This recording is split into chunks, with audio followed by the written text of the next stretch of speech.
दोस्तों नमस्कार, मैं राजकुमार मौर्य प्रखर इंडिया यूट्यूब मंच पे आपका स्वागत है। आज की इस वीडियो में बात करेंगे उत्तर प्रदेश की। उत्तर प्रदेश की 80 लोकसभा सीटों में किस पार्टी को कितनी सीटें मिलने जा रही हैं। इंडिया गठबंधन और एनडीए गठबंधन, दो गठबंधन उत्तर प्रदेश में मुख्य तौर पर चुनाव लड़ रहे हैं। वहीं पर तीसरे नंबर पर बहुजन समाज पार्टी अकेले 80 लोकसभा सीटों पर चुनाव लड़ रही है। और मैं आपको बता दूं, 80 की 80 लोकसभा सीटों में पहले चरण में किस पार्टी को कितनी सीट, दूसरे चरण में किस पार्टी को कितनी सीट, तीसरे चरण में किस पार्टी को कितनी सीट, सातवें चरण तक मैं आपको यहां बताने जा रहा हूं। एक बात तो स्पष्ट कर दूं मैं शुरुआत में ही, बीजेपी का जो प्रदर्शन 2014 में था, 80 सीटों में 73 सीट, 71 खुद, 2 अपना दल, 73, 5 समाजवादी पार्टी, 2 कांग्रेस उत्तर प्रदेश में जीती थी 2014 में। 2019 में 64 सीट यहां पर बीजेपी गठबंधन जीता था 2019 में, जिसमें 10 seat BSP, 5 seat Samajwadi party और 1 सीट कांग्रेस की थी। यह प्रदर्शन बीजेपी 2024 में नहीं करने जा रही है। आपको लगेगा हम कैसी बात कर रहे हैं, इस पर मैं आपको स्पष्ट कर दूं। 4 जून को मैं मिलूंगा। बीजेपी अपने पुराने प्रदर्शन नहीं करने जा रही है। बीजेपी के बड़े बड़े नेताओं का दावा है, यूं कि छोटे नेताओं का तो ज्यादा दावा है कि 80 में 80 जीत लेंगे। ये सब नहीं होने वाला है, एकदम स्पष्ट बात कर दूं। वहीं पर समाजवादी पार्टी और कांग्रेस को बढ़त मिलने वाली है। बढ़त का मतलब पिछले मुकाबलों की तुलना में कई गुना यहां पर सीटें बढ़ने वाली हैं। वो सीटें कौन सी होंगी, उन सीटों के नाम मैं आपको बता दे रहा हूं। आप चैनल पर पहली बार आए हैं तो चैनल को सब्सक्राइब जरूर करें। आप देख सकते हैं इंडिया गठबंधन में कांग्रेस है, अरविंद केजरीवाल हैं, वहीं पर अखिलेश यादव हैं, वहीं पर आरजेडी भी है। इंडिया गठबंधन में बहुत पार्टियां हैं। और भारतीय जनता पार्टी देश की बड़ी पार्टी है, देश के प्रधानमंत्री का एक लोकप्रिय चेहरा है, इससे आप इनकार नहीं कर सकते हैं। वो लोकप्रिय जैसे भी हो, लेकिन लोकप्रिय है चेहरा। और समाजवादी पार्टी उत्तर प्रदेश में मुख्य विपक्षी दल है। मुख्य विपक्षी दल के अलावा समाजवादी पार्टी ने विधानसभा चुनाव में जितना वोट प्राप्त किया था, उतना ही वोट लोकसभा में प्राप्त करने की स्थिति में है, उससे ज्यादा वोट भी प्राप्त करने की स्थिति में है। वहीं पर मैं बात करूं तो आ जाते हैं सबसे पहले चरण में। पहला चरण जो है ये पश्चिमी उत्तर प्रदेश का चरण है। पश्चिमी उत्तर प्रदेश में सहारनपुर, कैराना, मुजफ्फरनगर, बिजनौर, पीलीभीत, रामपुर, मुरादाबाद और नगीना। अब इसमें से जब पिछली बार चुनाव हुआ था, 2019 में चुनाव हुआ था, सपा बसपा का गठबंधन था। सहारनपुर बसपा जीती थी, बिजनौर बसपा जीती थी, नगीना बसपा जीती थी, मुरादाबाद और रामपुर समाजवादी पार्टी जीती थी। यानी कि भारतीय जनता पार्टी की इन 8 सीटों में पीलीभीत थी 1, और वहीं पर मुजफ्फरनगर 2 और कैराना 3 सीटें बीजेपी यहां पर जीती थी। और अब की बार जैसा कि सूचना मिल रही है कि सहारनपुर में इमरान मसूद बहुत मजबूत है। इंडिया गठबंधन कांग्रेस से चुनाव लड़ रहे हैं, चुनाव जीतने जा रहे हैं। कैराना में इकरा हसन, हालांकि हमारी वीडियो बीजेपी वाले देखेंगे तो उनको गुस्सा लगेगा, उनको तो हमको कहेंगे 4 जून को मिलेंगे। एक आकलन है, बड़े बड़े मीडिया हाउस ने सर्वे किया है, कैराना में इकरा हसन मजबूत है। ये 2 सीट इंडिया गठबंधन में अभी तक जा रही है। वहीं पर बात करें मुजफ्फरनगर की सीट पर कांटे की लड़ाई है हरेंद्र मलिक और संजीव बालियान के बीच में। पिछली बार संजीव बालियान लगभग 5000 वोटों से चुनाव जीते थे, ऐसे कुछ वोटों से।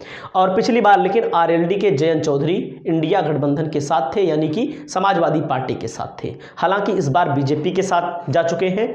यही मुजफ्फरनगर है जहां पर संगीत सोम जो ठाकुरों के नेता हैं, ठाकुरों ने जो बड़ी बड़ी पंचायतें की इसी इलाके में हुई हैं। कुछ लोग वोट देने ही नहीं गए, कुछ लोगों ने वोट दिया लेकिन वो कहीं ना कहीं संजीव बालियान के विरुद्ध वोट दिया। तो यहां पर मामला फंस सकता है बीजेपी के लिए। और वहीं पर मैं बात करूं बिजनौर की जो लोकसभा सीट है, यहां पर सैनी को टिकट दिया गया। मुस्लिम आबादी लगभग 45% यहां बताई जाती है आंकड़ों के मुताबिक। यानी कि इन चारों सीटों में से 2 सीट समाजवादी पार्टी के पास यानी इंडिया गठबंधन के पास आराम से आ रही है। इन दोनों सीटों पर कांटे की लड़ाई है। कौन जीतेगा ये आपको पता लगेगा 4 जून को, लेकिन समाजवादी पार्टी भी जीत सकती है, बीजेपी भी जीत सकती है। बिजनौर आरएलडी लड़ रही है। नगीना की बात करें, नगीना सीट पर जो समीकरण बना हुआ है, यहाँ पर भीम आर्मी के प्रमुख चंद्रशेखर आज़ाद के लड़ने से मामला फंस चुका है। इस सीट को कौन जीतेगा कौन हारेगा यह कहने की स्थिति में नहीं है। चंद्रशेखर आज़ाद चुनाव जीत सकते हैं, अगर नहीं जीतेंगे तो यहाँ इंडिया गठबंधन भी चुनाव नहीं जीतेगा। या तो चंद्रशेखर आज़ाद जीत लेंगे या तो यहाँ फिर बीजेपी जीत लेगी। अगर चंद्रशेखर आज़ाद यहाँ पर नहीं जीतेंगे तो इंडिया गठबंधन भी हमारे हिसाब से नहीं जीत पाएगा। और मैं बात कर दूं मुरादाबाद में समाजवादी पार्टी चुनाव जीतती रही है। मुस्लिम बाहुल्य क्षेत्र है, यहाँ पर रुचि बीरा को टिकट दिया गया और यहाँ पर थोड़ा सा मसला ये भी फंसा था टिकट वाला।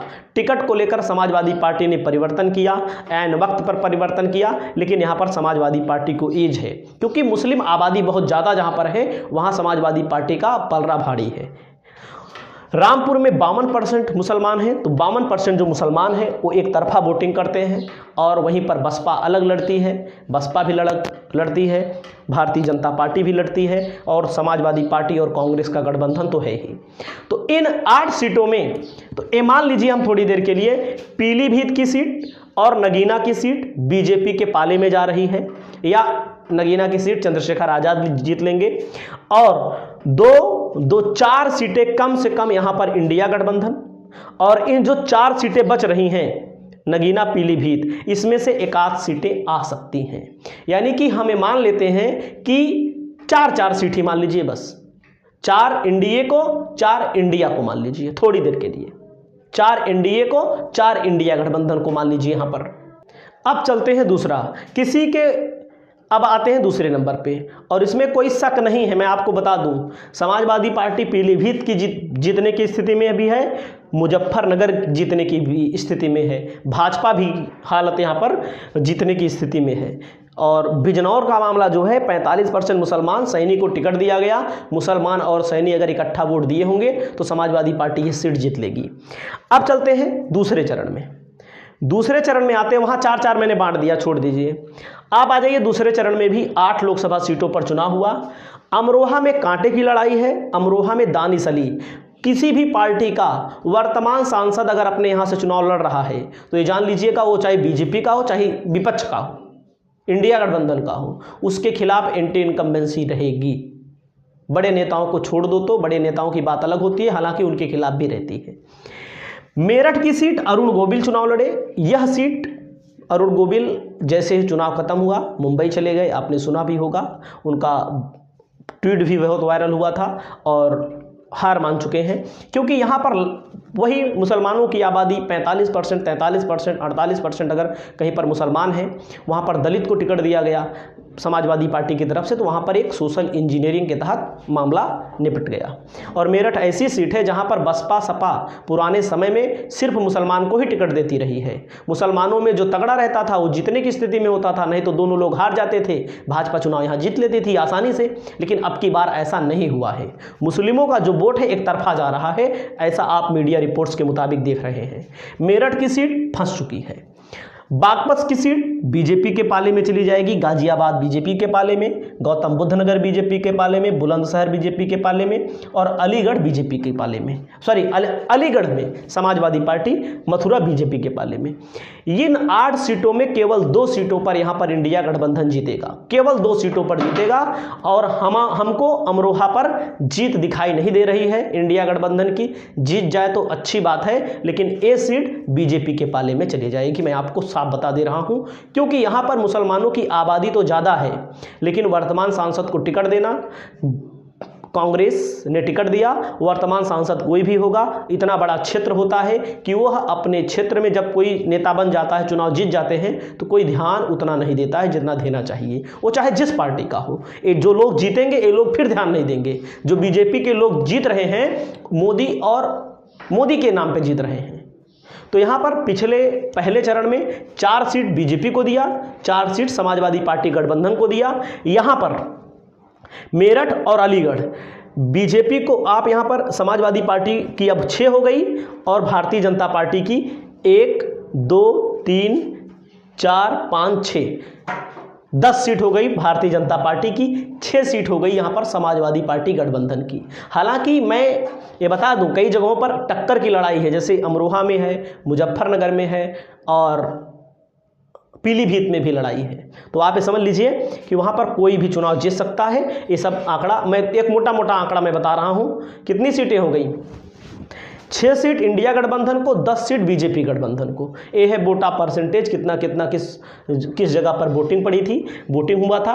और आप अनुमान लगा सकते हैं जहां मुस्लिमों की आबादी ज़्यादा है वहां पर अनुपात में वोटिंग ज़्यादा हुई है। जैसे अमरोहा में वोटिंग ज़्यादा हुई है 2024 में, सबसे ज़्यादा 64%। देख लो इनमें से सबसे ज़्यादा 64%। मेरठ में 58%, इसमें 58% और कहीं दिख रहा है आपको? नहीं दिख रहा है। जहाँ पर बीजेपी का होल्ड है वहाँ बीजेपी के लोग सांसदों को लेकर और किसी को कुछ विशेष तौर पर, देखो लोग पार्टी को वोट भले दें लेकिन कोई फ़ायदा विशेष तौर पर हुआ नहीं और वोटर उदास हो चुका है।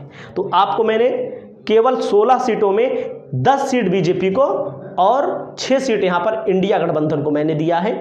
और आ जाइए, अब यहाँ पर मामला फंस जाएगा। यहाँ पर संभल की सीट है, समाजवादी पार्टी के खाते में जा रही है। इसको कोई भी मीडिया चैनल इग्नोर नहीं कर सकता। अब आप यहाँ पर संभल है, संभल के बाद हाथरस, आगरा, फतेहपुर सीकरी, ये 3 सीटें लाइन से और बरेली, यहाँ पर बीजेपी का होल्ड रहा है। बीजेपी लगातार चुनाव जीतती रही है। तो यहाँ पर 10 4 14 और जितनी सीटें हैं संभल, फिरोजाबाद, मैनपुरी, एटा, बदायूं, आंवला, 6 सीटें यहाँ पर इंडिया गठबंधन को तीसरे चरण में। वास्तव में आप चाहे जिस बड़े बड़े पत्रकारों को देखेंगे उन्होंने ये चीज़ बता दिया है। और कितना हो गया? समाजवादी पार्टी को 6 मिली थी, यहाँ पर 6 12 और भारतीय जनता पार्टी को 14 सीटें यहाँ तक मिल चुकी हैं। 14 सीटें 3 चरणों तक। अभी तक 3 चरणों में बीजेपी को मैक्सिमम 14 और समाजवादी पार्टी को मैक्सिमम या मिनिमम मैंने किया है 12 मिनिमम। और ये जो 6 सीटें मैं बता रहा हूँ, आंवला और एटा कोई ले नहीं रहा है इसको, लेकिन आंवला और एटा में समाजवादी पार्टी का टिकट, समाजवादी पार्टी की सोशल इंजीनियरिंग और समाजवादी पार्टी का गढ़ रहा है पहले, लेकिन जब से भारतीय जनता पार्टी आई है तब यहाँ पर दिक्कतें होती रही हैं। 3 ज़्यादा मिनिमम मैं बता रहा हूँ। और यहाँ पर आप आ जाइए, जैसे अब आते हैं, अभी तक 26 में 14 बीजेपी के पास है, 12 यहाँ पर इंडिया गठबंधन के पास है, मान लीजिए। अब यहाँ शाहजहाँपुर में बीजेपी मान लेता हूँ, खीरी भी में बीजेपी मान लेता हूँ। और यहाँ पर आ जाइए धौरहरा, समाजवादी पार्टी। वैसे यहाँ कांटे की टक्कर है, मैं आपको बता दूँ। सीतापुर कांग्रेस लड़ रही है, सीतापुर में अच्छा खासा कांग्रेस का वोट बैंक तो नहीं है, लेकिन यहाँ पर समाजवादी पार्टी का वोट बैंक बहुत अच्छा खासा है सीतापुर में। और मैं अब आ जाता हूँ इटावा, फर्रुखाबाद 100% आप मान लीजिए, इटावा 100% मान लीजिए और कन्नौज 100% आप मान लीजिए, बहराइच भी। इतनी सीटें। अब आपको लगेगा इन सीटों में ज़बरदस्ती कोई ने कम से कम, अब उन्नाव में भी खेला हो सकता है। अनु टंडन चुनाव लड़ रही हैं, साक्षी महाराज चुनाव लड़ रहे हैं। मामला यहाँ पर असल बात ये नहीं है कि मोदी को लेकर मामला है, मामला है जो स्थानीय सांसद हैं अपने क्षेत्र में, उन लोगों ने काम नहीं किया है। इस बात को लेकर जनता में बहुत भारी नाराजगी है, तनिक नहीं है, बहुत भारी। और तो इस चीज़ का यहाँ पर फ़ायदा इन लोगों को मिलता हुआ दिखाई दे रहा है। तो अभी तक 14 बीजेपी के पास, 12 इंडिया गठबंधन के पास। शाहजहाँपुर मान बीजेपी 15 हो गया, 16 हो गया, 17 हो गया, 18 हो गया, 19 हो गया, 20 हो गया। या इन दोनों सीटों में अकबरपुर राजा रामपाल चुनाव लड़ रहे हैं, यहाँ पर चुनाव जीतने की कंडीशन में है। कानपुर में आलोक मिश्रा चुनाव लड़ रहे हैं, वो भी चुनाव जीतने की कंडीशन में है। तो ऐसे नहीं बता रहा हूँ, कानपुर का मामला जो है, कानपुर में 35% मुस्लिम आबादी है और जो वहाँ पर कांग्रेस बहुत मजबूत रही है हमेशा से। जब 2019 में चुनाव हुआ था, सपा बसपा का गठबंधन था, तो सपा चुनाव लड़ी थी, केवल 45,000 वोट पाई थी, और कांग्रेस खुद अपने दम पे 3-3.5 लाख के करीब वोट पाई थी। तो आप ये समझ सकते हैं, किसी के पक्ष की बात यहाँ नहीं कर रहे हैं, वाकई में इन जगहों पर समस्याएं हैं बीजेपी के लिए। उन्नाव में भी समस्या है बीजेपी के लिए, लेकिन हम छोड़ देते हैं, उन्नाव वगैरह सब बीजेपी को दे देते हैं। वैसे शाहजहांपुर 14-1-15 बीजेपी का हो गया, खीरी 16, मिश्रिक 17, हरदोई 18, उन्नाव 19, और यहाँ पर आप आ जाइए, इन दोनों को देने की स्थिति में हम नहीं हैं। तो आप सकते हैं 19 सीट। अब यहाँ पर इंडिया गठबंधन 12 हुई थी ना, 13-1-14, 15, 16, 17, 18, 19 सीट यहाँ पर। अब बराबर का मामला यहाँ पर पहुँच चुका है। ये है मामला चौथे चरण का। चौथे चरण तक यहाँ पर बराबरी का मामला है। 19 और 19, 38 हो गया। यानी कि अब आता हूँ पाँचवें चरण में। पाँचवें चरण की जो सीटें हैं 19 यहाँ पर हैं। यहाँ पर मोहनलालगंज के जो सांसद हैं उनके खिलाफ पब्लिक बहुत एंटी इनकम्बेंसी है, बहुत ज़्यादा है। तो आप जानिएगा, यहाँ पर समाजवादी पार्टी की 20 सीट हो गई और लखनऊ की भी 20 सीट हो गई। लखनऊ बीजेपी जीतेगी। रायबरेली और अमेठी इंडिया गठबंधन आसानी से यहाँ पर चुनाव जीत लेगा, एकदम आसानी से चुनाव जीत लेगा, और 20-20 सीट हो गई। यहाँ पर 21 सीट इंडिया गठबंधन की, 22 सीट इंडिया गठबंधन की। और यहाँ पर आप आ जाइए, Banda 23 seat, Kaushambi 24 seat, Barabanki 25 seat. अब यहाँ पर फैजाबाद सीट भी जीतने की बहुत मजबूत गुंजाइश है। अवधेश प्रसाद 9 बार के सांसद विधायक यहाँ से चुनाव लड़ रहे हैं। कैसरगंज गोड़ा फिर भी 25 सीट पहुँची है। इन सब को जितनी बची हुई है 25 सीट पहुँची है। यहाँ इंडिया गठबंधन यहाँ तक पहुँचा है। NDA 20, 21, 22, 23, 24, 25, 26, 27 seat. 25 सीट यहाँ पर इंडिया गठबंधन को और 27 सीट यहाँ पर एनडीए को एकदम दे दिया। मतलब कि देने का मतलब है, वास्तव में हर जगहों पर यही परेशानी है। जो परेशानी आपके यहाँ होगी वही परेशानी अगले के यहाँ भी है। तो आप समझ सकते हैं 25 इंडिया, 27 एनडीए। अब आ जाइए, सबसे बुरी हालत यहाँ पर है। सबसे बुरी हालत यहाँ पर है छठवें चरण में। छठवें चरण का जो मामला है, इस छठवें चरण में आप एक भी सीट 100% नहीं कह सकते कि बीजेपी आसानी से जीत लेगी। 100% नहीं कह सकते। अब आप समझिएगा, अभी तक 25 सीट इंडिया की हुई है और 27 सीट एनडीए की हुई है। अब देखिए, सुल्तानपुर की सीट मेनका गांधी भले चुनाव लड़ रही हैं, यहां से निषाद कैंडिडेट होने के नाते सीट फंस सकती है। पिछली बार 15,000 वोटों से चुनाव जीती थी। अब आप ये समझ सकते हैं, विधानसभा चुनाव में हुआ, समाजवादी पार्टी ने अच्छी टक्कर दी। हालांकि समाजवादी पार्टी बहुत कम वोटों के अंतर से यहां पर पीछे है विधानसभा में भी, और तब निषाद वोटों ने पूरा एक तरफा बीजेपी को वोट दिया था संजय निषाद के नाम पर। तो आप यहां पर समझ सकते हैं मामला। तब भी मैं भी इसको बीजेपी को दे देता हूं, ले जाइए, ठीक है। तब भी बीजेपी की 28 सीट हो गई, और एक भी सीट मैं देने की स्थिति में नहीं हूं। फिर भी 14 में 4 दे दो डायरेक्ट, उसमें कुछ नहीं करना है। 14 में 4। अब आप देखिए, प्रतापगढ़ की सीट फंसी हुई है, पूरी तरह से हार रहे हैं। फूलपुर की सीट हार रहे हैं। प्रयागराज से ये भी हार रहे हैं। उज्जवल रमण सिंह बहुत अच्छा परफॉर्म कर रहे हैं, यहाँ पर चुनाव जीत रहे हैं। अंबेडकर नगर लालजी वर्मा को आप जानते ही हैं। श्रावस्ती से राम शिरोमणि वर्मा को टिकट मिला हुआ है। इनके खिलाफ लोगों में नाराजगी है, इसको हम बीजेपी के पाले में डाल देते हैं। लेकिन श्रावस्ती लोकसभा सीट ऐसी है जहां पटेल और मुसलमान अकेले वोट दे देगा तो चुनाव जीत लेंगे एकदम आराम से। डुमरियागंज से कुशल तिवारी चुनाव लड़ रहे हैं, बहुत अच्छी मार्जिन से चुनाव जीत रहे हैं।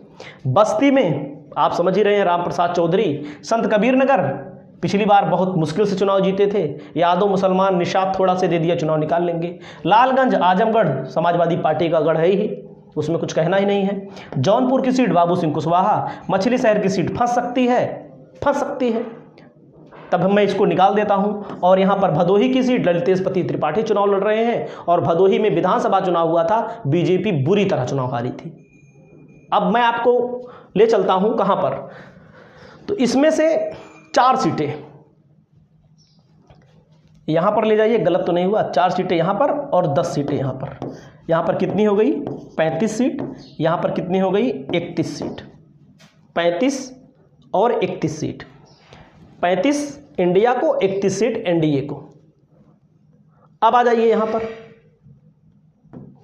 गलत नहीं होना चाहिए, नहीं तो रुक जाइएगा, फिर एक बार जोड़ देंगे। 35 इंडिया को, 31 एनडीए को।